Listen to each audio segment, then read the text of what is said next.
Removing the search bar from your Shopify store can be a great way to simplify your website and improve user experience. To do this, you will need to access your Shopify admin panel and make some changes to your theme settings.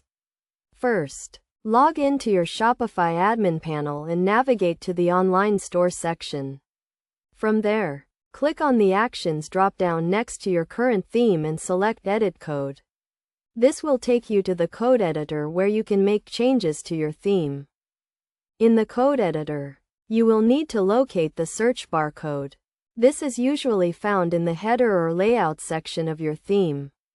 Look for a file called header liquid or layout liquid and open it in the code editor. Once you have located the search bar code, you can remove it by deleting the relevant lines of code. The exact code you need to remove will depend on your theme, but it is usually a form or input field with a class or id that includes the word search. After you have removed the search bar code, save your changes and preview your store to make sure everything looks as expected.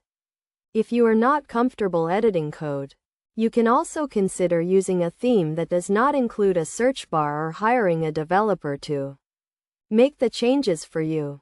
It is also important to consider the potential impact on your store's functionality and user experience before removing the search bar.